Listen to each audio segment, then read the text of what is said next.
name is Christina and I'm 26 years old. I suffer from a chronic UTI for the last 3 years. I decided to share my story because I want to overcome the shame that surrounds it. And hopefully, if it helps even one person, then it would be worth it for me. I got my first UTI about 3 years ago. My immune system was compromised at the time due to corticosteroids that was prescribed for a skin condition for years. And they just pretty much destroyed my body. It went crazy for a couple of months. And I was in a bad place with my immunity, and I believe I just picked something up while traveling. At first, I didn't think much about it. I didn't really know anything about UTIs. I knew about cranberries from TV, right? And so I thought I'll just ride it out. Then as the evening approached, the pain got worse, and there was blood. It was a Friday night, so no GP was available, and I didn't really consider it an emergency room worth visit.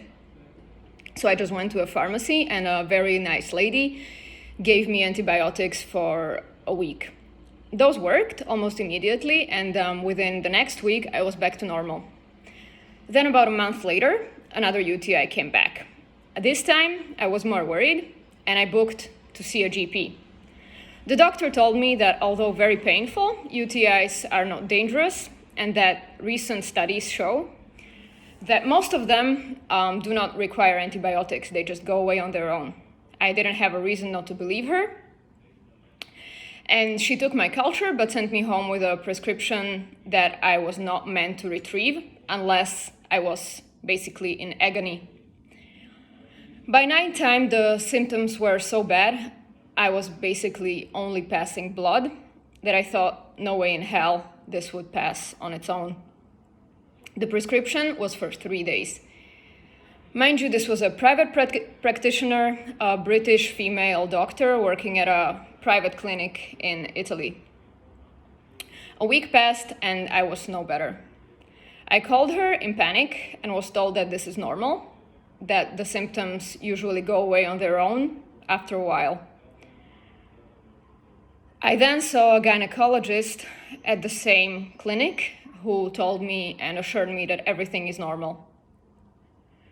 At this point, I had non-stop burning and a sharp stabbing pain pretty much every single day, all day. I was dreading going to the bathroom. The GP did some tests and they all came back negative. Then I tried seeing another GP in Slovakia, and he told me that if the tests are negative, then there is nothing wrong with me, and that he won't refer me to a urologist or anywhere else just because of my pain. He told me I should rather focus on being underweight, as he finds me too skinny, even if all my blood work was normal, so he had no reason to mention this at all. I was furious, and I never saw him again. I managed to book privately to a urologist's office about a month after, and I felt very hopeful I would get some answers. I was in pain all the time. He had done several tests, including swabs and a catheter. That was the worst day of my life. The tests are torture. I had passed blood for 3 days straight, and I couldn't sleep because of the pain at all. All the tests came back normal. He gave me an antibiotics for 2 weeks anyway, just in case, with no success. Then I was discharged with, "I'm sorry, I can't help you, maybe try natural healing." If a doctor mentioned this, and I am no opposed to natural healing, but if you're in constant pain, I would probably describe the pain as being shards of glass in between being burnt with acid and having a sword stuck inside you. Anyway, the following year I tried homeopathy, naturopathy, Chinese medicine, acupuncture. I tried lymphatic drainage that I was told could help, and I did a crazy internet protocol from a woman who was claiming she could heal this. So the protocol meant that you eat like carbon and horseradish, minced horseradish every couple hours. It was meant to release the toxins and bacteria. I was puking every single day. My weight dropped to 39 kilos, and she claimed this is a success. This is the desired effect of the treatment, and it means it's going well. It did not go well. I was getting more and more sick. The pain didn't subside, and my mental health was deteriorating fast. At the same time, I have moved countries, I changed jobs, and didn't talk about this to anyone. Almost anyone. I was convinced by several of the healers that the problem is in my head. When months after trying, I suddenly saw blood in my urine again, I was sure this is physical and that it's not in my head.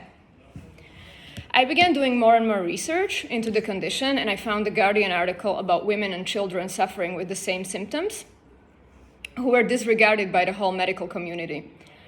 The article was called "In Pain All the Time." The women and men were afterwards successfully treated by a Professor Malone Lee in London, and I took a chance and wrote him a letter, which after a couple of weeks, I had an appointment at Harley Street Clinic. I was diagnosed with a chronic embedded UTI and finally felt listened to. Dr. Raj, my doctor there, explained to me that the bacteria become embedded in the bladder and urethra walls, and that's why the tests, which didn't change for decades, didn't spot it, but it doesn't mean there is no UTI.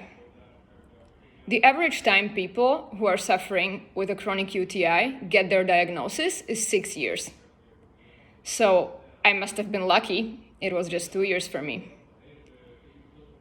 I am now on 2 long-term high-dose antibiotics and will probably be on it for months or years to come.